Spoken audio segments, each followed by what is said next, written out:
주님께서 여러분과 함께 루카가 전한 거룩한 복음입니다.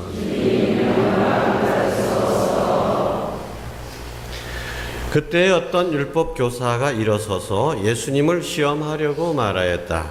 스승님, 제가 무엇을 해야 영원한 생명을 받을 수 있습니까?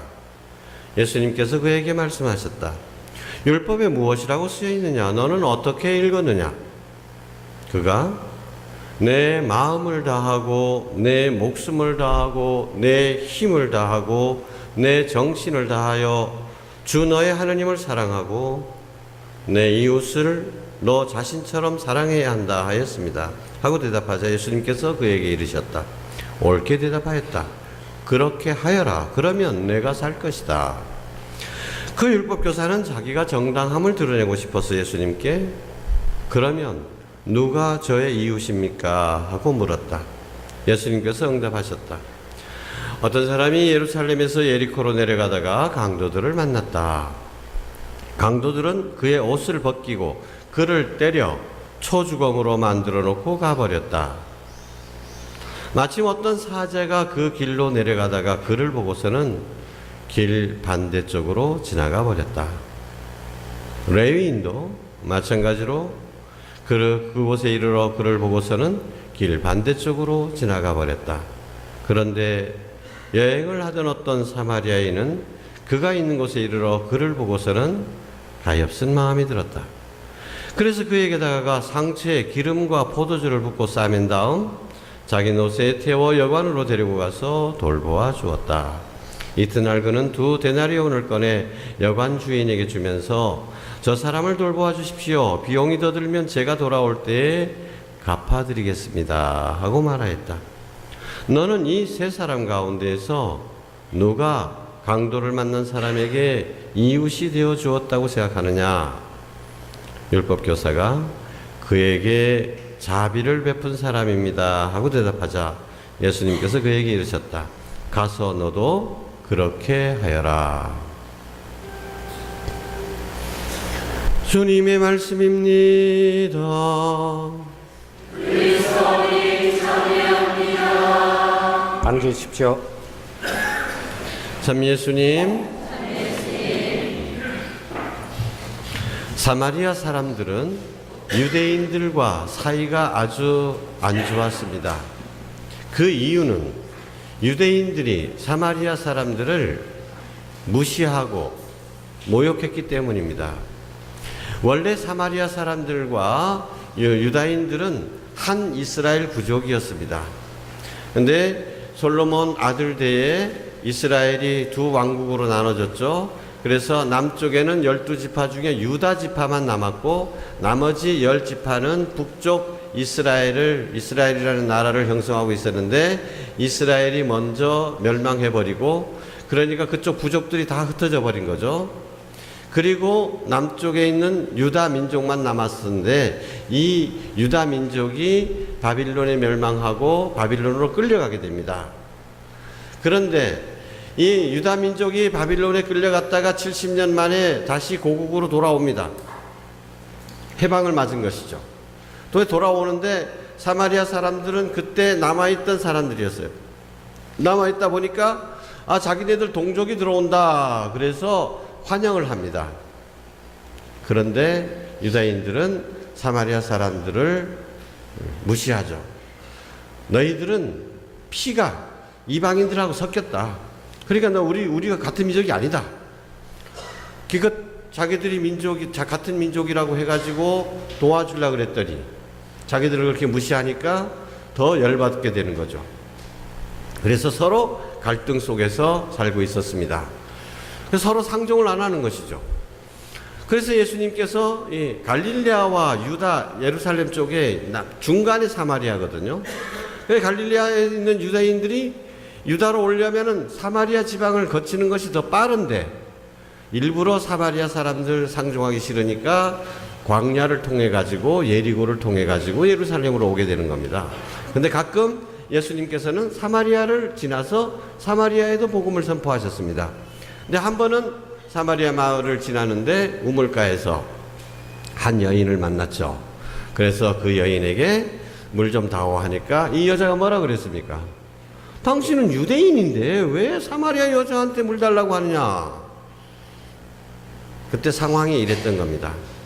근데 유대인들이 생각하기에 사마리아인들은 하느님도 모르고 우상 숭배하는 놈들이고 또 잘못 살고 있는 혼혈인들이다. 더러운 종족이다. 이렇게 생각을 하고 있었죠. 그런데 오늘 예수님께서 그 사마리아인의 비유를 들어주시는 겁니다. 여러분, 어떤 율법교사가 예수님께 시험하기 위해서 질문을 했습니다. 영원히 우리 종교에서 가장 중요한 것이 무엇입니까? 이렇게 질문하는 거예요. 그래서 너는 어떻게 읽었느냐? 아이고, 제가 알기로는 딱 두 가지입니다.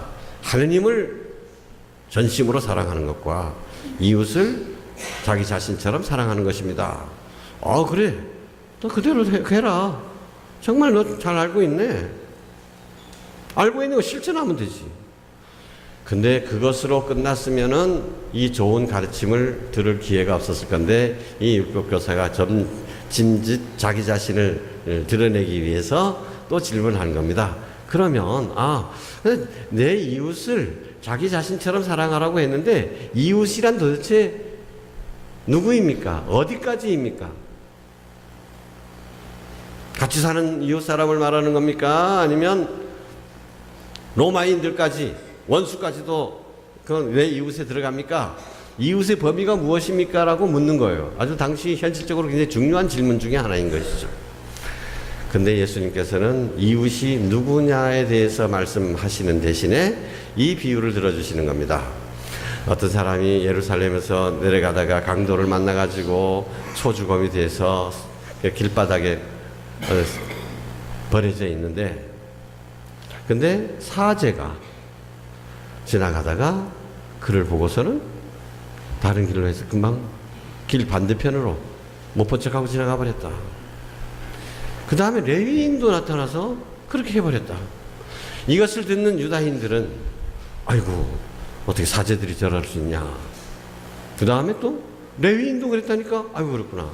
그러면 그 다음에 나타나는 사람은 자기들과 같은 평민이 나타나서 도와주겠지 하고 기대를 했는데 예수님께서 정말 이 이야기를 잘 하시는 분이시죠.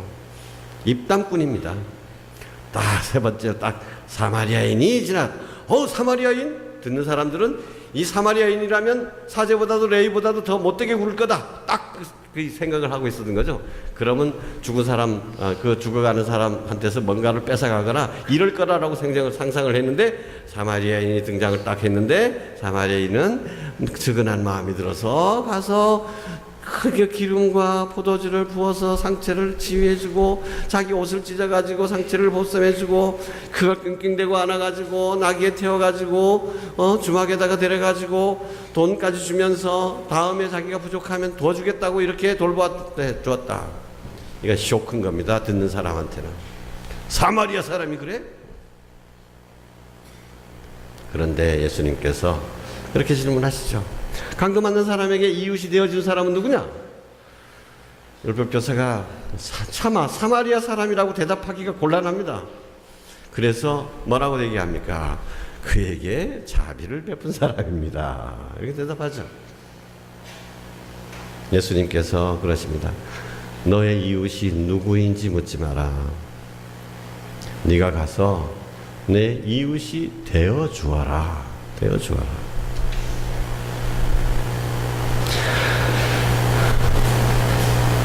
제가 우산들 다 갖고 오셨어요, 오늘? 안 갖고 오셨어요? 예. 저는 우산 하면 좀 안 좋은 추억이 있습니다. 어두운 기억이 있어요. 옛날 제가 어렸을 때는요, 지금 아이들한테 우산이 주는 의미와는 전혀 다른 의미, 아주 귀한 것이었습니다. 요즘 아이들은 우산 그냥 잊어버려도 머리는 안 하잖아요. 엄마들. 지금 비 오다가 그 다음에 비 그쳐서 미사 끝날 때 비 그쳐서 할 때 보면 우리 성당 우산 많이 남습니다. 그러니까 남았다가 그 다음에 또 갑자기 비 오면 그것도 나눠주고 그렇습니다. 근데 제 어렸을 때는 우산이 귀했습니다. 그때 무슨 다른 우산도 아니고 다 비닐 우산이고 몇 번 쓰면 다 저 부서지는 우산인데도 불구하고 우리 집이 사남 삼녀였습니다. 그 우산이 최소한 7개 있어야 되잖아요. 학교 갈 때 되면 먼저 가는 사람이 먼저 가져가 버리면 없어요. 기억이, 제가 남는 기억이, 우산이 없는 거야. 비는 쏟아지는데. 어떻게 할 겁니까? 어떻게 했는지 기억은 안 나지만 그때 참 난감했던 이런 기억이 있습니다. 여러분도 아마 우산에 얽힌 기억들이 있으시죠? 근데 우리 김수환 주기영님 시를 한번 같이 읽어보도록 합시다. 같이 읽어볼까요? 삶이란 우산을 펼쳤다 접었다 하는 일이요, 죽음이란 우산을 더 이상 펼치지 않는 일이다. 성공이란 우산을 많이 소유하는 일이요, 행복이란 우산을 많이 빌려주는 일이고, 불행이란 아무도 우산을 빌려주지 않는 일이다. 참 김수환 주기영님이 저렇게 멋진 시도 쓸 줄 압니다. 옛날에 그 서울대학교에서 초청 강연을 하는데 삶이란 무엇이냐를 주제로 했는데, 당신이 삶에 대해서 어떻게 얘기할까 하다 처음으로 썰렁한 유머를 하나 합니다. 삶이란 계란이다. 그래서 계란. 삶은 계란이다. 이거 지금 사람들은 이해가 못하면 그게 무슨 유머야. 좀 썰렁하긴 하지만 옛날에 기차 여행 해본 사람들은 다 압니다. 삶은 계란이요, 삶은 계란이요, 이렇게 했으니까요. 삶은 계란이다 그랬어요. 근데 참 계란의 일생을 생각해 보면 삶에서 많은 것을 얻을 수가 있죠. 근데 삶을 저렇게 단순하게 표현하잖아요. 삶이란 우산을 펼쳤다 접었다 하는 거고, 죽음은 더 이상 우산을 펼치지 못하는 것이다. 자, 성공이란 우산을 많이 소유하는 일이고, 행복이란 우산을 많이 빌려주는 일이다.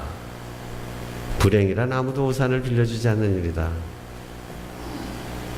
사랑이란, 다 같이 읽어봅시다. 사랑이란 한쪽 어깨가 젖는데도 하나의 우산을 둘이 함께 쓰는 것이요, 이별이란 하나의 우산 속에서 빠져나와 각자의 우산을 펼치는 일이다.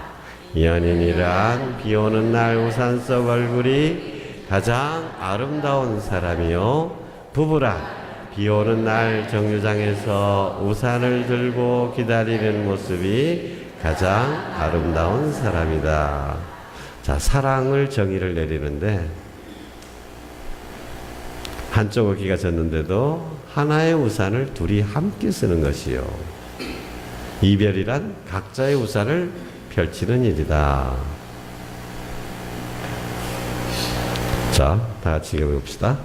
비를 맞으며 혼자 걸어갈 줄 알면 인생의 무엇을 아는 사람이요, 비를 맞으며 혼자 걸어가는 사람에게 우산을 내밀 줄 알면 인생의 의미를 아는 사람이다. 세상을 아름답게 만드는 건 비요, 사람을 아름답게 만드는 건 우산이다. 한 사람이 또 한 사람의 우산이 되어줄 때, 한 사람은 또 한 사람의 마른 가슴에 반디가 된다. 자, 마지막 기절 얼마나 멋집니까? 다시 한번 읽어봅시다. 한 사람이 또 한 사람의 우산이 되어줄 때, 한 사람은 또 한 사람의 마른 가슴에 반디가 된다. 며칠 전에 우연히 라디오에서 그 청취자 투고 있잖아요. 그 얘기를 들었습니다. 어떤지 학부모인데 비가 갑자기 쏟아져서 애가 막 집으로 돌아와야 될 시간인데, 그래서 마침 누가 집에 놀러 왔기에 그래 잠깐 좀 가게 좀 보고 있어라. 그리고 우산을 갖고 애를 학교 앞으로 간 거죠. 학교 앞에서 우산을 들고 자기 딸을 기다리는 동안에 보니까 많은 부모들이 거기에 우산을 들고 나와 있더라는 거예요. 근데 자기 또래보다 좀 약간 좀 나이 어린 이런 학부모가 우산을 들고 있는데 우산을 3개씩이나 들고 있다라는 겁니다. 그래서 새 쌍둥이인가 뭐 애들이 저렇게 많은가 이렇게 생각을 했었는데 보니까 우산 없어가지고 막 뛰어가는 애들 있잖아요. 그런 애들한테 불러가지고 야, 얘 우산 쓰고 가라. 내 딸내는 몇 학년 몇 반인데 너 쓰고 나서 나중에 이걸 그 애한테 갖다 주든지 그냥 안 갖다 줘도 돼. 이러는 거예요. 자기는 너무 그걸 보면서 부끄러웠다는 거예요. 자기는 자기 딸내 우산밖에 못 챙겼으니까. 그래서 그냥 부끄럽게 쳐다보고 있으니까 그 양반 더 부끄럽게 수줍게 얘기를 그게 아니고요. 저도 바빠가지고 내 딸내 비 오는데 챙기지 못했는데 완전히 빗 맞은 쥐가 돼서 들어오리라고 생각하고 있었는데 우산을 쓰고 왔더라는 거예요. 그래서 근데 어찌 된 거냐 그랬더니 어떤 아줌마가 빌려줬다는 겁니다. 그래서 그게 너무 고마워가지고 그 다음부터는 자기가 이제 이렇게 우산을 꼭 여유 있게 갖고 와서 애들한테 이렇게 준다는 겁니다. 여러분, 아까 김수환 추기경님이 성공이란 뭐라 그랬죠? 우산을 많이 소유하는 것이요. 행복이란 뭐라 그랬습니까? 우산을 많이 빌려주는 일이다. 행복하기 쉽죠? 어려운 일 아닙니다. 근데 우리가 많이 소유하려고만 하기 때문에 비록 세상에서 말하는 성공은 했을지언정 행복하지 못하는 것입니다. 오늘 제1독서를 보면 그래 하느님을 내 마음을 다하고 내 목숨을 다하고 내 힘을 다하고 내 정신을 다하여 사랑하여라 라고 하면서 바로 이어지는 귀절이 뭐였습니까? 이 말은 이 가르침은 실천하기 어려운 것이 아니다. 하느님의 계명이 멀리 있는 거 아니다. 하늘에 가서 가져와야 되느냐 바다에 가서 가져와야 되느냐 그렇지 않다. 이 가르침은 바로 너의 입에 있고 너의 마음에 있다. 이것이 하기 어려운 일도 아니다. 바로 그대로 실천하면 된다 그랬습니다. 여러분, 우산을 가지고 우산을 빼앗길까봐 두려워하지 마시고 같이 쓰도록 합시다. 아니면 내 우산을 기꺼이. 혼자 비를 맞고 가는 사람은 어떤 사람이라 그랬습니까? 인생에 멋을 아는 사람이라 그랬잖아요. 참 그래, 우산 하나밖에 없을 땐 여러분 우산을 이웃에게 나눠주고 행복한 사람이 되고 혼자 비를 맞을 줄 아는 멋진 사람이 되면 되는 겁니다. 그렇게 어려운 일이 아니잖아요. 예수님께서 그 율법학자에게 뭐라고 하셨습니까? 너도 가서 그렇게 하여라. 머리로 누가 내 이웃인지, 어떻게 사랑해야 되는 건지, 어떻게 살면 인생의 의미가 있는지 따지려고 하지 말고 이미 우리는 다 잘 알고 있습니다. 어떤 것이 행복한 삶인지, 어떤 것이 멋있는 삶인지 다 잘 알고 있습니다. 단지 실천하지 않기 때문에 우리가 행복하지 못한 것입니다. 자, 이 우산을 생각하면서 우리 모두가 서로에게 착한 사마리아인이 되어줄 때 그때 세상은 더 아름다워지고 우리 마음은 더 밝아질 것입니다. 아멘.